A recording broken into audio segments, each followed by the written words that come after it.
Everyone, this is Will. I'm here to go over some of your surgery shelf.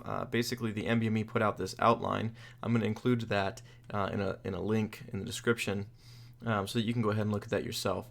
But it's available for everyone. I'm going to go through those 20 questions that the NBME put out with regards to the surgery shelf right now. Okay, we're going to be moving pretty quick. What's going to happen is I'm not going to read the question. I'm not going to go through absolutely every little bit of this. What's going to happen is I'm going to go to the question. I'm going to ask you to pause it, read the question yourself, write down the answer yourself, and then I'm going to tell you what the correct answer is, and then we're going to go through kind of my thinking of and my reasoning of how I got to the correct answer. Okay? So let's go ahead and get started on that. A couple things I wanted to mention. Something that someone really wise told me is that essentially you've got two options with your patients, diagnostics or therapeutics. And that's really reductive, but it's a good way to think. If you have enough information to treat the patient, don't withhold therapeutics. So you go to therapeutics. Okay, diagnostics, that's not the correct answer for the next best step. All right? So if you don't know enough to treat, then go to diagnostics. Okay? And we'll talk more about that as we go along. So let's get started with question 1. Go ahead and pause the video because I'm going to give you the answer in 3, 2, 1. Okay, so the correct answer is C, her previously expressed wishes. So this is a woman with terminal brain cancer, and she states that she does not want operative treatment. Okay, and so my initial questions are, is she mentally competent, and does she understand the consequences? In the very next line, they go ahead and answer that for me. She's mentally competent, and she understands that the operation is the only thing that's going to save her life, essentially. So she, a couple weeks later, she falls into a coma. She can no longer make choices, but the choices she made 2 weeks ago, those are still valid, right? And even though her husband requests that the operation be carried out, and her husband may be her next of kin, she may be her medical proxy, but even given that case, the patient has dictated her wishes. She has autonomy in deciding her health care. Her husband does not get to decide her health care for her. And so her expressed wishes are the correct answer. If she didn't express those wishes, then the husband's request would be the correct answer. Okay? Moving on to question 2, go ahead and pause the video. We're going to be going over the answer in 3, 2, 1. Okay, the correct answer is A, degeneration of the valve. So, 10 years ago, this lady, she got an aortic valve replacement, all right, with a porcine heterograft. Okay, so immediately I think, okay, a porcine heterograft, so that's a tissue heart valve, right? And kind of the big pros, cons, you weigh pros, cons based off of whether you want to give a patient a tissue aortic valve or you want to give them a mechanical aortic valve. And so the idea is that mechanical aortic valves require lifetime anticoagulation. They're not as great for your older patients, but they have a really long lifespan, okay? Whereas tissue heart valves, they tend to fail after 10 to 15 years. So they're great for older patients that might not have that long to live anyway, and that you wouldn't like to have to go through the risks of anticoagulation. So she's got this tissue heart valve, right? It's 10 years old. It's right at kind of that edge, that cusp of failing, without knowing anything else. So let's go into the rest of the question. Okay, so now she has shortness of breath with exertion. All right, so that sounds like heart failure. And sure enough, we get an x-ray. What does the x-ray show? Congestive heart failure. All right. So what happened is her aortic valve failed, and now she's got blood regurgitating into her left ventricle and filling up into her lungs. Okay? And so that makes A the correct answer, degeneration of the valve. I want to just really stress that NBME makes this stuff pretty easy. So if they got a procedure where they got their heart valve replaced, it's probably that thing that broke, honestly. It's usually pretty straightforward. They're not trying to trick you. And so just look for the straightforward things. But obviously, try and make sure that you're not anchoring on anything. Make sure you rule out the other things. These other things like an ascending aortic aneurysm, so thoracic aortic aneurysm, those are really rare. I wouldn't put that over the valve. Mitral stenosis, that building up in 10 years and having this acute presentation, I would believe that a lot less over this aortic valve failing and then ventricular septal defect and embolus to the coronary circulation. Those don't make sense given her presentation without any sort of pain or any sort of myocardial infarction. That's my reasoning for that one. Going on to question 3. All right, so I'm going to have you pause the video because we are going to be going over the answer in 3, 2, 1. All right, the correct answer is E, proliferation of fibroblasts forming scar tissue in the area of the operation. So what does this lady have? She has an SBO. All right, now how do I know that? Let's go through it. So she's got a 2-day history, right, of vomiting. Okay, stuff's coming out the wrong end. Okay, she's not past flatus or stool. So stuff's coming out the wrong end, and it's not coming out the right end. Okay, so basically things are moving in the wrong direction. Why are they moving in the wrong direction? Because they can't move in the right direction. Something's blocking. All right, let's see if that theory fits with the rest of the picture. Okay, she has pain that is waxing and waning. Okay, that's colicky pain. That's very typical for any hollow viscus that gets distended. Okay, so the intestines are hollow viscus. They get distended with air. Okay, initially the vomitus was food. It's now bilious, so that tells you that it's serious. This isn't really, this isn't just food poisoning. We've got something really bad going on. Okay, she underwent a hysterectomy 2 years ago. Okay, so she has what she has is a history of abdominal surgery. All right, so that's really important to know because the most important thing, or the most common cause of SBO in America is post-operative adhesions, so surgical adhesions, and they are by far the most common cause. After that, you can think about things like an entrapped hernia. You can think about things like maybe like a mass impinging out on the bowels. Okay, and then later on, they pretty much come out straight out and tell you she's got an SBO. Okay, how do we know this? We get abdominal x-rays, we see distended loops of bowel, and they've got air fluid levels, so they're full of air, nothing's moving, and so this is an SBO. All right, so we see the answer choice E. The fibroblasts are making scar tissue from a prior operation. That's exactly what these adhesions are. That's the correct answer. Answer choices A, B, and C, these chronic inflammatory sort of things, they don't really fit with this acute process. They don't really make sense for an SBO, so we're going to kick those out. I don't like any of those answers. And then answer choice D, I think that's the only other legitimate alternative to this. And the 2 reasons why I don't think the answer choice D is a good option is because, number 1, it is much more common that an adhesion will cause an SBO versus fibroids. But the other thing is that she got her fibroids cut out when she got her hysterectomy. And so there is potential that she could have some left over, some residual, but that would make this extremely rare, whereas you have this really obvious answer E sitting right in front of you. So take the obvious answer. Okay, going on to question 4, go ahead and pause the video because I'm going to be going over the answer in 3, 2, 1. The correct answer is A, Duchenne muscular dystrophy. Okay, so this is a picture of a kid with Duchenne. So you'll notice that the upper extremities are nice and thin. They've got marked lumbar lordosis. The lower extremities are actually quite large, and especially with those the calves, you see the pseudohypertrophy, where they have infiltration of fat as well as some scar tissue from the muscle breakdown.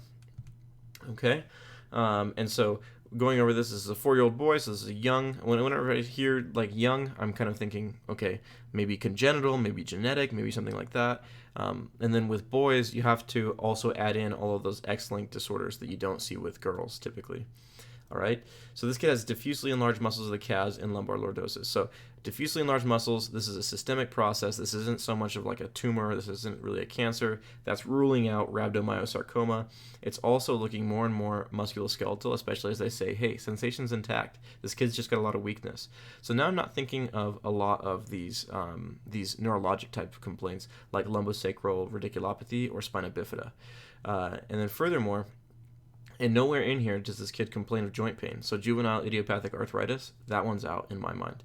This is very clearly Duchenne muscular dystrophy. So we pick it, we move on. All right, question 5. Go ahead and pause the video. We're going to be going over the answer in 3, 2, 1. Okay, the correct answer is D, pericardial tamponade. So this guy comes in, he's got a stab wound to his chest, all right? He's a young guy, and he's been stabbed. he is unresponsive, all right? And I highlighted this because whenever I see unresponsive, I'm thinking through my ABCs. I'm thinking, this guy's got to be intubated. I'm anticipating that question that says, what is the next best step in management? And you want to think about your airway, breathing, circulation, right? So if it asks you a question like, what's the next best step in management, and any one of those are the answer, and you've got a patient that does need one of those things controlled, an airway for an unresponsive patient, for example, you need to select that answer. Don't miss those easy questions, all right? So they've also got a pulse of 130, all right? That's the first sign of potentially hemorrhage, right, is an elevated pulse. So if they become tachycardic, they could be going into shock. So this might be the very first sign of shock, all right? The respirations are low, shallow, and their blood pressure is 60 over palp. All right, so he gets intubated. All right, great. So that takes that off my mind. All right, but then we've got this low blood pressure, and so I'm thinking, okay, what about the C in circulation? Let's go ahead and give him some saline. Well, guess what? They give him some saline. All right, so that cleared out the easy answers. Okay, so what's going on? After we give him saline, does he respond to it? No. All right, so he keeps his blood pressure stays low. All right, this is looking less and less hemorrhagic. Now we see that the 2 centimeter wound is at the left 6th intercostal space at the midclavicular line, right at the apex of the heart. There's jugular venous distension. Distension, that doesn't fit with hemorrhage. That doesn't fit with a hypovolemic shock. That's more typical of like your obstructive or cardiogenic shocks.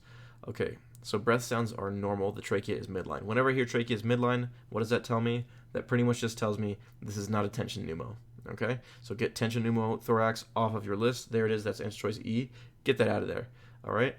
Heart sounds are not audible. Okay, so now we've got these muffled heart sounds, jugular venous distension, and hypotension. All right. That's sounding exactly like pericardial tamponade. All right. Could it be bronchial disruption? I don't think so. That could lead to a tension pneumothorax.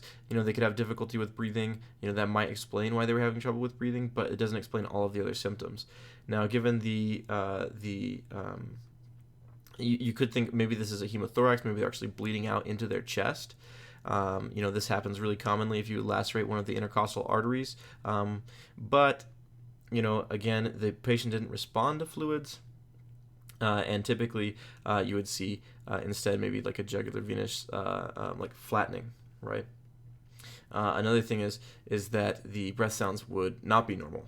That's a really big thing. You shouldn't be able to hear breath sounds in a hemothorax, at least on that side. Okay? Myocardial infarction just doesn't make sense with this 18-year-old and with this presentation. Okay? Pericardial tamponade, select it, move on. All right, question 6. Go ahead and pause the video. We're going to be going over the answer in 3, 2, 1. All right. So we're going to get a duplex scan of the neck. All right. The only thing to know about this guy, right? He's coming in for a cabbage, right? He's got an asymptomatic carotid bruit. What does asymptomatic means? It means he's not having strokes. He's not having syncope. He's not having TIAs, all right? He doesn't have any of that. He's asymptomatic, okay? He's got a carotid bruit. So what do? Well, the thought is this, right? He's getting a cabbage, okay? And he may end up very likely may end up going into a low flow state, right? Or low pressure during the surgery. So if his vessels are all rock hard from atherosclerosis, they won't be able to clamp down and self-regulate the blood pressure to the brain. So the brain won't get perfused. And these patients are more at risk for stroke during cabbage. So whenever a patient has carotid bruit or suspicion for atherosclerosis of the carotids for whatever reason, these patients need to get an ultrasound of their neck to figure out what's going on.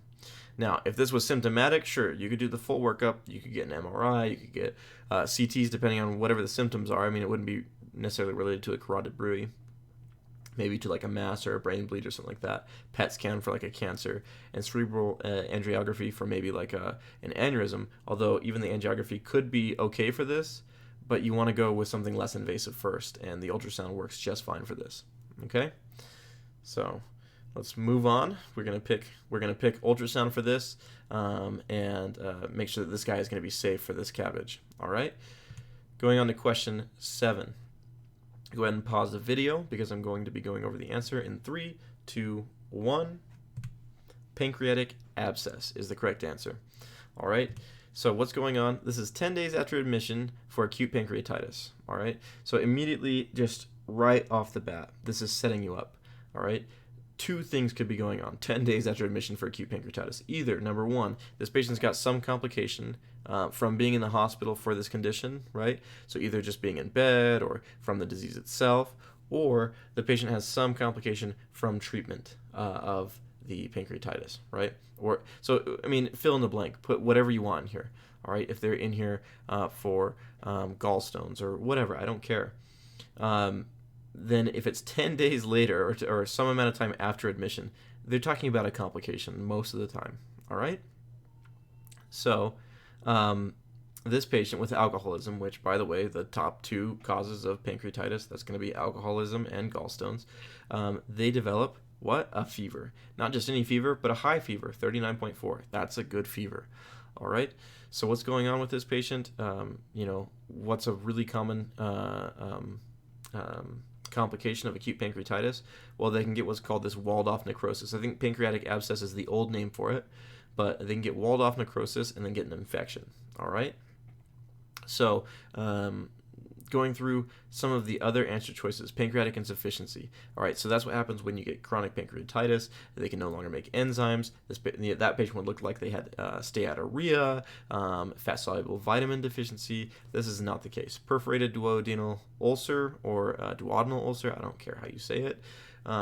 So that is going to look more like an acute abdomen, a really painful, rigid abdomen due to the caustic substances spilling out from the duodenum. Let's see. Retroperitoneal hemorrhage. That is a complication of acute pancreatitis, but you tend to see your colon sign or your Gray-Turner sign. You're not seeing that. There is abdominal pain. Sometimes there even can be an elevated temperature, but I frankly wouldn't expect to see it up to 39, in my opinion. I'm sure that a lot of critical care docs could disagree with me on that, and they'd be correct. But for the sake of USMLE, usually 39 means infection, right? And so going on a splenic vein thrombosis, any splenic, vein, in other words, veins kind of in your intestines, right? Any sort of thromboses from that are usually complications of pancreatic cancer. Pancreatic cancer is increased with people that have had episodes of acute pancreatitis, but that's not the case here. We're looking at an acute episode of pancreatitis and its complications, and this patient has an infection. That infection is pancreatic abscess, all right? That patient needs to be drained. They need to get antibiotics and some fluids. All right. So, question 8.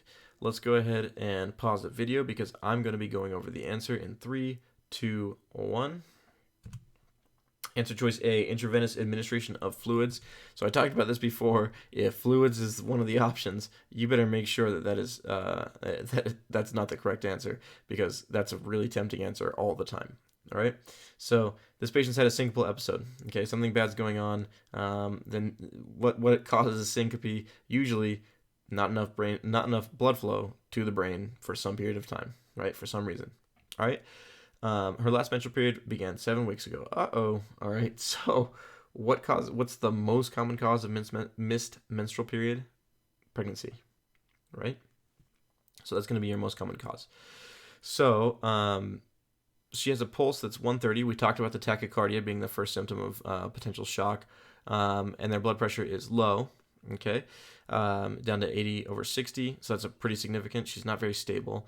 We see blood in the vaginal vault, so that's making us think, okay, she might be bleeding out. She has diffuse abdominal tenderness, and there's pain with cervical motion. Okay, so we think maybe she's pregnant. She might be bleeding out. She has abdominal pain and tenderness, as well as fullness in the abdomen. So what is going on? This kind of makes you think maybe this is an ectopic pregnancy, and now it's actually ruptured the fallopian tube, and she's bleeding out into her abdomen. So, which of the following is the most appropriate next step in management? Well, we're not 100% sure that she's bleeding out, number one. Okay, we just know that she's got hypotension, and we've got a good idea of what's going on. And so, whenever I see a patient with hypotension, the first thing I want to do is I want to run as much fluids as I possibly can, usually 1 to 2 liters, as quickly as possible, right, through large bore IVs in bilateral antecubital veins.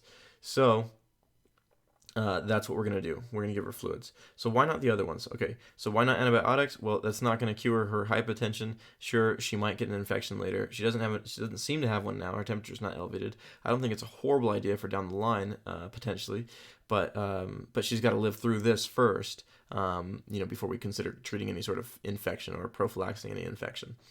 Okay, transfusion of O-negative blood. So the reason why I wouldn't give O-negative blood in this case is, number one, we're not 100% sure that this is due to hemorrhage. We have really good idea that this is, but number two, transfusing any type of blood can lead to complications such as transfusion reactions. And number three, you can transfuse fluids a lot faster. So we want to transfuse fluids and see if the patient responds before we give her blood, right? And then it would be a really good idea to get an H&H, hemoglobin and hematocrit, and see where she's at there before we give her a whole bunch of blood. Although we could see if she's, make sure that she is in fact bleeding out, so that would be a potential answer in that case. If she is totally bleeding out, she's not responding to fluids, and she needs some blood, yeah, okay, we'll give her a bunch of O-negative blood. All right, so what about transfusion of type-specific blood? In an emergency setting, that typically doesn't happen because you have to type and cross the blood first before, then you have to go and find the blood, and then you have to give her the blood, and so typically we give O-negative just because, it's easier, it's quicker.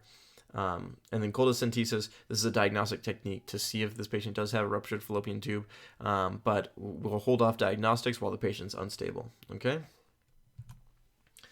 All right, moving on to question 9. All right, go ahead and pause the video because we're going over the answer in 3, 2, 1. All right, so the answer choice is B. The answer choice B is correct with weight loss program. So this is a 52-year-old man, an older male, not an elderly male, but an older male, right, with pain in his left knee. So he's got monoarthropathy and is exacerbated by walking. Okay, so that could be by activity. It could be by the fact that he has weight loading on the joint, but we know that it is worse with movement, right? All right, so there's no history of trauma. He has, he's overweight, right? BMI is 29. When we check out the knee, there's mild crepitus with flexion extension. Okay, and so, I don't 100% know exactly what's going on right up until, I have a good idea. They say there's no effusion or warmth, so this isn't really inflammatory. He doesn't have a fever. His vitals are okay. He's heavier. He's older. We've got crepitus. It's worse with walking. It really sounds like osteoarthritis, right? Well, they really nail it down when they say, hey, we get an x-ray, we see joint space narrowing. Okay, osteoarthritis, done, game over, right? And so what's the best thing to do for this patient? So the question is well, what caused it, right? Well, the patient is overweight, a lot of weight, repeated activities, walking, running, any sort of exercise, doing anything is slowly going to push those two bones into each other and rub them together. So that's what osteoarthritis is, the joints actually narrow and they begin to rub together, okay? And that also causes the crepitus. So a weight loss program sounds good because we'll actually reduce the weight, we'll help this guy out and reduce weight on his joints. A high impact aerobics program, well, that's the opposite of what we want to do. I mean, this guy's already kind of having high impact on his knee as he walks, so we don't want to do that anymore and cause more strain on those joints. Daily colchicine prophylaxis, for what? Well, that would be probably for gout, but this is not the picture of gout. We're not having effusion or warmth. The classic kind of signs, no podagra, nothing like that. Okay. Daily shark cartilage supplementation. I just get that one out of there right away. I don't really take too seriously any question that suggests using any sort of herbal or alternative remedies, frankly, for these tests. Okay, and then daily vitamin D supplementation. That's for osteoporosis. That's not for this case.